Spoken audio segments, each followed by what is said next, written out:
रात का समय था और बहुत तेज बारिश हो रही थी।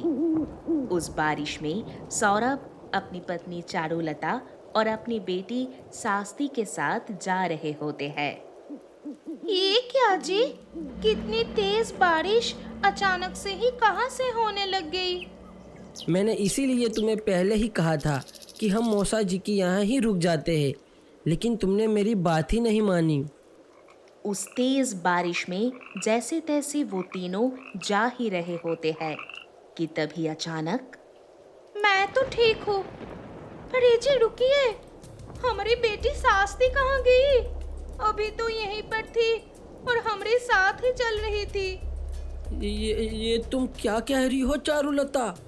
और सास्ती कहाँ गई? चलो जल्दी उसे ढूंढते हैं, यही कहीं आसपास ही होगी।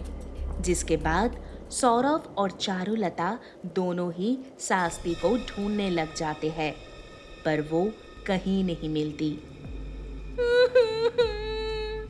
ओ माँ, ये क्या हो गया? मेरी सास्ती कहाँ चली गई? मैं उसके बिना नहीं जी सकती। ये मेरी ही गलती है, मुझे उसे देखना चाहिए था। तुम चिंता मत करो चारुलता, हमारी बेटी ठीक ही होगी। मुझे माँ काली पर पूरा भरोसा है। नहीं जी, पता नहीं क्यों, पर मेरा मन विचलित हो रहा है। मुझे कुछ ठीक नहीं लग रहा है। आखिर मेरी सास्ती कहाँ जा सकती है? जिसके बाद चारुलता अचानक से ही बेहोश हो जाती है। वहीं दूसरी तरफ बारिश रुक जाती है और सुबह हो जाती है, जहां सास्ती किसी और के घर पे होती है और अपनी आंखें खोलती है। ये क्या? ये मैं कहाँ आ गई हूँ? और मेरे माँ बाबा कहाँ हैं? तभी दूध जाली चुड़ैल वहां पर आती है। माफ करना छोटी बच्ची, पर तुम अपने माँ बाबा से कभी नहीं मिल सकती हो। सास्ती जैसे ही उस चुड़ैल को देखती है, बहुत ही डर जाती है। ये क्या? ये तो एक चुड़ैल है। तो क्या तुमने मेरे माँ बाबा के साथ कुछ किया है? नहीं, मैंने तुम्हारे माँ बाबा के साथ कुछ नहीं किया है। मैंने तो बस तुम्हें अगवा किया है ताकि मैं तुमसे अपने घर के सारे काम करा सकूं। नहीं, मुझे छोड़ दो। मैं यहाँ नहीं रह सकती। मुझे अपने घर जाना है। माफ करना, पर तुम अब कहीं नहीं जा सकती हो। अगर तुम्हें यहाँ रहने से या काम करने से मना कर दिया तो मैंने तुम्हें खा जाऊंगी। तभी वहां पर एक कौवा, जिसका नाम कालो होता है और दूध जाली का साथी होता है, वो वहां पर उड़कर आता है। दूध जानी, मैं आ गया। बताओ, तुमने मुझे यहाँ इस समय क्यों बुलाया? अरे कालो, तुम आ गए। मैं तो कब से तुम्हारा ही इंतजार कर रही थी। रुको, मैं अभी आती हूँ। जिसके बाद दूध जाली चुड़ैल अंदर जाती है और अंदर से एक मणि लेकर आती है। ये क्या है दूध जानी? ये एक मणि है, लेकिन ये कोई साधारण मणि नहीं है, बल्कि ये एक सागर मणि है जिसे मैंने कल ही जलराज के वहां से चुरा लिया था। क्या कहा? तो क्या तुम जलपरियों की दुनिया में गई थी? पर तुमने ये मणि क्यों चुराया? ताकि मैं इस मणि की शक्तियों को हासिल कर सकूं और इस दुनिया में सबसे शक्तिशाली बन सकूं। अब तुम ये मणि लेकर जाओ और मेरी दीदी मालती चुड़ैल को दे दो ताकि वो किसी तरह से इस मणि की शक्तियों को बाहर ला सकें। मैं तुम्हारी बात समझ गया। जिसके बाद कालो उस मणि को लेकर वहां से चला जाता है और फिर कुछ दिन बीत जाता है और सास्ती मजबूरन दूध जाली के वहां नौकरों की तरह काम करती है ताकि वो जिंदा रह सके। वहीं दूसरी तरफ, क्या बात है पिताजी, आप इतने परेशान क्यों हैं? सब ठीक तो है ना? अब मैं तुम्हें कैसे बताऊं पुत्री चंद्रलेखा। कुछ दिन पहले हमारी दुनिया में एक चुड़ैल ने घुसपैठ की थी और हमारी कीमती मणि सागर मणि को चुरा लिया। ये आप क्या कह रहे हैं पिताजी? सागर मणि चोरी हो गई है? हाँ, और मैं अभी तक ये बात किसी को नहीं बताई है। अगर किसी को पता चल गया तो कोई भी हमारी दुनिया में हमला कर सकता है, क्योंकि वो मणि ही थी जिसके कारण हम इतने शक्तिशाली थे। हाँ पिताजी, आपने बिल्कुल सही कहा। वह मणि हमारे लिए बहुत जरूरी है, इसीलिए मैं खुद जाऊंगी उस मणि को ढूंढने के लिए। पर पुत्री, वहाँ बहुत खतरा है। अगर उस चुड़ैल ने तुम्हें कुछ कर दिया तो? उसकी चिंता आप मत कीजिए पिताजी, मैं आपकी पुत्री हूँ, मुझे कुछ नहीं होगा। अब यही एक आखिरी रास्ता है जिससे बिना किसी को पता चले हम उस मणि को हासिल कर सकते हैं, इसीलिए मुझे जाने दीजिए पिताजी। जिसके बाद चंद्रलेखा वहां से चली जाती है और तालाब से बाहर निकलती है। चलो, अब तो मैं बाहर आ गई। अब मुझे एक रूप बदलना होगा ताकि कोई मुझे पहचान ना सके।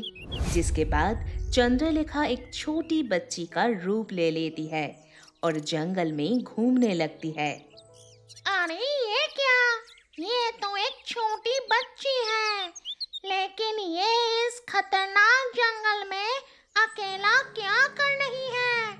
मुझे दूध जाली को बताना होगा। जिसके बाद कालो दूध जाली के पास उड़ते हुए चला जाता है जहां सास्ती काम कर रही होती है और चुड़ैल सास्ती पर नजर रखे होती है। ऐसी क्या खबर लेकर आए हो? जल्दी बताओ। इस जंगल में मैंने एक छोटी बच्ची को देखा जो बिल्कुल अकेली है। लगता है खो गई होगी। क्या कहा? एक और बच्ची मिली? लगता है आज मेरा दिन बहुत ही अच्छा है। अब उस लड़की से भी घर का सारे काम करवाऊंगी।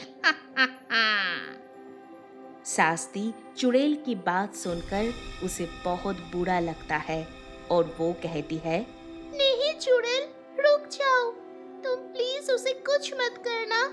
मैं हूँ ना, मैं घर के सारे काम कर दूंगी, शिकायत का कोई मौका भी नहीं दूंगी। बस उस लड़की को छोड़ दो। तुम्हें क्या लगता है कि तुम ऐसा कहोगी तो मैं उसे छोड़ दूंगी? नहीं, काम तो तुम्हें वैसे भी करना ही पड़ेगा, नहीं तो मैं तुम्हें छोड़ूंगी नहीं, और उस लड़की को भी काम करना ही पड़ेगा। ऐसा कहकर वो चुड़ैल वहां से चली जाती है। ये क्या? बहुत देर से मैं इस जंगल में ऐसे ही घूम रही हूँ, पर यहाँ तो आसपास कोई दिखाई ही नहीं दे रहा है। अब मैं उस चुड़ैल को कैसे ढूंढूं? तभी सामने से एक बूढ़ी औरत चलकर आ रही होती है और अचानक से ही वो बूढ़ी औरत गिर जाती है और बेहोश हो जाती है। ये क्या? ये बूढ़ी औरत अचानक से ही गिर कैसे गई? मुझे उनकी मदद करनी चाहिए। दादी माँ, उठो, अब ठीक तो हो ना? माफ करना बेटी, पर मेरी उम्र हो गई है ना, इसीलिए चक्कर आते रहते हैं। अगर तुम्हें कोई दिक्कत ना हो तो क्या तुम मुझे मेरे घर तक छोड़ दोगी? हाँ हाँ दादी माँ, क्यों नहीं, चलिए मैं आपको आपके घर तक छोड़ आती हूँ। ये छोटी बच्चियां सच में कितनी भोली होती हैं। मेरे जाल में फंस गई। अब तुझे मुझसे कोई नहीं बचा सकता। जिसके बाद चंद्रलेखा बुढ़ी के वेश में चुड़ैल को लेकर उसके घर चली जाती है। सास्ती, बेटी सास्ती, कहाँ हो? जल्दी आओ, देखो मैं किसे लेकर आई हूँ। दादी, ये आपकी पोती है क्या? नहीं, ये तो इस घर की नौकर है, तुम्हारी तरह। मेरी तरह? मैं कुछ समझी नहीं। सास्ती के ऐसे पूछते ही दूध जाली चुड़ैल अपने असली रूप में आ जाती है, जिसे देखकर चंद्रलेखा आश्चर्य हो जाती है। सही कहा। मैं कोई बुढ़ी औरत नहीं बल्कि एक चुड़ैल हूँ, और मैंने तुम्हें धोखे से यहाँ लाया है ताकि तुम मेरी गुलामी कर सको। क्या कहा? गुलामी? हाँ, गुलामी। आज से तुम इस घर की नौकर हो और इस घर में शांति के साथ घर के सारे काम करोगी, और अगर तुमने मना किया तो तुम जिंदा नहीं बचोगी। समझ गई ना? ऐसा कहकर दूध जाली वहां से चली जाती है। वाह, क्या नसीब है मेरा। मैं तो इसे ही ढूंढ रही थी और ये मुझे ऐसे ही मिली। अब बस मुझे किसी तरह से वह सागर मणि ढूंढनी होगी। एक बार वह सागर मणि मिल जाए, उसके बाद मैं इसे खत्म कर दूंगी। मुझे पता है तुम्हें यहाँ आकर कैसा लग रहा है, पर तुम चिंता मत करो, मैं हूं ना। मेरे होते हुए तुम्हें कोई काम करने की कोई जरूरत नहीं है, मैं सब कर दूंगी। थैंक यू, पर इसकी कोई जरूरत नहीं है, क्योंकि यहाँ किसी को काम करने की कोई जरूरत नहीं है। ये तुम क्या कह रही हो? अगर हम काम नहीं करेंगे तो वो चुड़ैल हमें जिंदा नहीं छोड़ेंगी। अरे, तुम चिंता क्यों करती, मैं हूं ना। जिसके बाद चंद्रलेखा जादू करती है और अपनी जादू से घर की सारी सफाई कर देती है, और अपनी जादू की मदद से भोजन भी बना देती है, जिसे देखकर शास्ती हैरान हो जाती है। ये तुमने कैसे किया? घर की सारी सफाई चुटकियों में हो गई और भोजन भी बन गया। आखिर तुम हो कौन? मेरा नाम है चंद्रलेखा और मैं एक जलपरी हूँ। मैं यहाँ अपने जलपरी लोक की सागर मणि को लेने आई हूँ, जिसे इस चुड़ैल ने चोरी कर लिया था। क्या कहा? जलपरी? क्या तुम सच में एक जलपरी हो? तभी अचानक से ही दूध जाली चुड़ैल वहां पर आ जाती है। ये सब क्या है? भला इतने जल्दी घर की सफाई कैसे हो गई? और ये भोजन भी इतने जल्दी कैसे बन गया? ये कैसे संभव है? वो क्या है ना कि पहले मैं अकेले काम करती थी, इसीलिए काम धीरे धीरे होता था। अब हम दोनों मिलकर करने लगा है तो काम जल्दी हो गया। घर की सफाई का तो समझ में आता है, लेकिन ये भोजन इतने जल्दी कैसे बन सकती है? इसे तो पकाने में ही काफी समय लगना चाहिए। ये तो मैंने पहले ही बना लिया था। अच्छा, ऐसी बात है। तभी सोचूं कि इतनी जल्दी घर के सारे काम कैसे हो गए। अच्छा है, मुझे खुशी है कि तुम यहाँ आते ही काम करने लग गई। जिसके बाद दूध जाली वहां से चली जाती है और ऐसे ही करके दिन बीतते जाते हैं। चंद्रलेखा उस मणि को पूरे घर में ढूंढती है, लेकिन वह कहीं नहीं मिलती। और जैसे जैसे दिन बीतते जाते हैं, दूध जाली को शक होने लगता है, क्योंकि काम बहुत ही जल्दी हो रहा होता है। ये सब आखिर चल क्या रहा है? जब से वह दूसरी लड़की इस घर में आई है, तब से काम इतनी जल्दी खत्म हो जाती है और उनके माथे पे पसीना तक नहीं आता। कुछ तो गड़बड़ जरूर है। दूध जाली, जल्दी चलो मेरे साथ। तुम्हारी दीदी मालती इसी ओर आ रही है। क्या कहा? दीदी यहाँ पर आ रही है? लगता है मैंने जो काम दिया था वो हो गया है। ये लो दूध जाली, वो सागर मणि जिसे तुमने मुझे दिया था। मैंने जितना हो सके उतनी शक्तियाँ इसी से लेने में सफल रही, पर इसकी सारी शक्तियों को प्राप्त करना असंभव है। कोई बात नहीं दीदी। तभी वहां पर शास्त्री और चंद्रलेखा आ जाती है। उन दोनों के आने से ही अचानक से ही वो मणि चमकने लगती है। ये क्या? ये मणि चमकने कैसे लगी? ये मणि तो केवल तभी चमकती है जब आसपास कोई जल पड़ी हो। लगता है इस मणि को लेने के लिए यहाँ पर जल पड़ी आ गई है। तभी मैं सोचूं कि घर के काम इतने जल्दी और इतने अच्छे तरीके से कैसे हो रहे थे, क्योंकि यहाँ दूसरी लड़की इंसान नहीं बल्कि जल पड़ी है। इसीलिए जब ये यहाँ पर आई तो ये सागर मणि चमकने लगी। सही कहा, मैं एक जलपरी हूँ, और क्योंकि अब ये मणि मुझे पता चल गया है कि ये यहाँ है, तो मैं तुम्हें अब खत्म कर सकती हूँ। चंद्रलेखा जैसे ही अपनी जादुई शक्तियों से दूध जाली और मालती चुड़ैल को वशम करने ही वाली होती है कि अचानक से ही मालती उस पर जादू कर देती है, जिससे चंद्रलेखा एक पत्थर की मूर्ति में बदल जाती है और हिल नहीं पाती है। ये तुम्हें क्या हो गया चंद्रलेखा? तुम पत्थर की मूर्ति कैसे बन गई? उसे पत्थर की मूर्ति में बदलने वाली और कोई नहीं बल्कि मैं ही हूँ।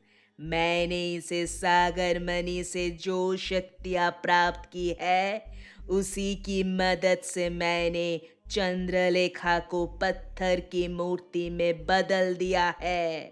अब ये तब तक आजाद नहीं हो सकती है जब तक ये मणि उसे छू ना ले।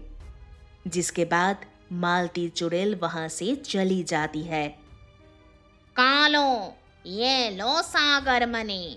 अब मैं इसे तुम्हारे हवाले करती हूँ, क्योंकि मुझे नहीं लगता कि ये मणि इस घर में सेफ रहेगी। याद रखना, इस मणि को मेरे अलावा किसी को भी मत देना। समझ गए ना? मैं समझ गया। तुम चिंता मत करो दूध जाली। ये मणि मेरे पास बिल्कुल सेफ रहेगी और मैं इसे किसी को नहीं दूंगा।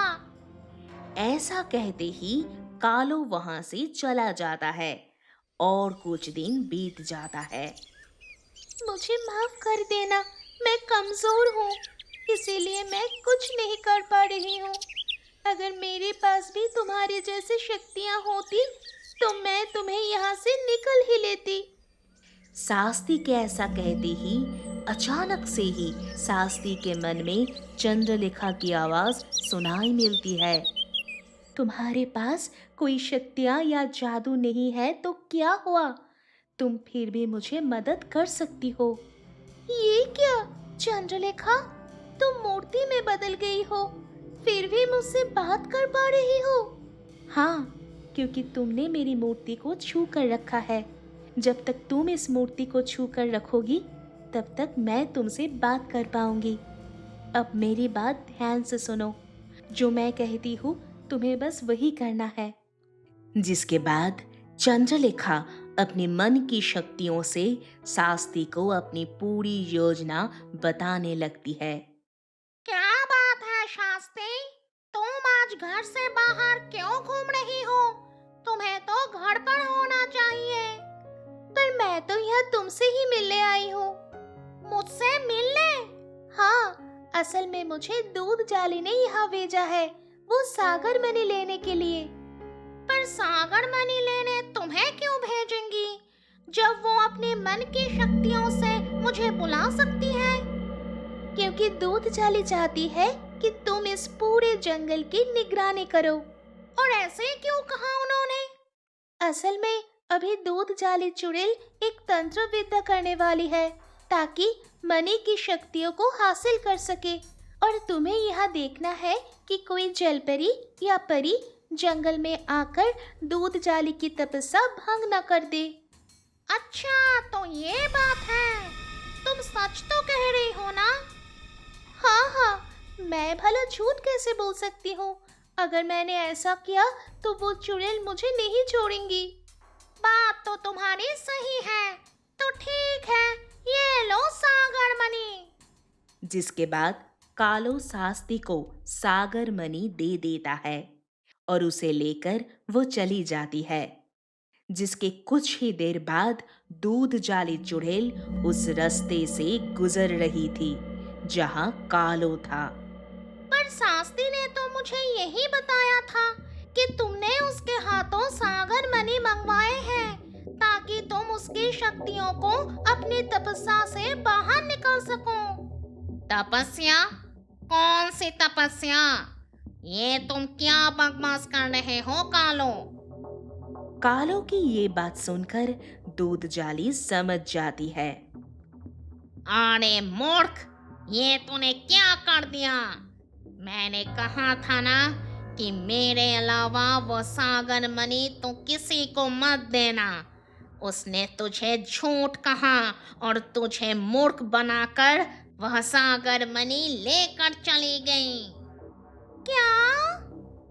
जिसके बाद वह दोनों जल्दी से अपने घर की ओर जाने लगते हैं और जब घर जाते हैं तो देखते हैं कि घर के बाहर शास्त्री और उसके साथ चंद्रलेखा खड़ी होती है। शास्त्री, तुमने ये बिल्कुल भी ठीक नहीं किया। तुमने मुझे मूर्ख बनाया और वह मनी लेकर चली गई, और उससे इस चंद्रलेखा को तुमने आजाद भी कर दिया। अब दूध जाली तुम्हें नहीं छोड़ेंगी।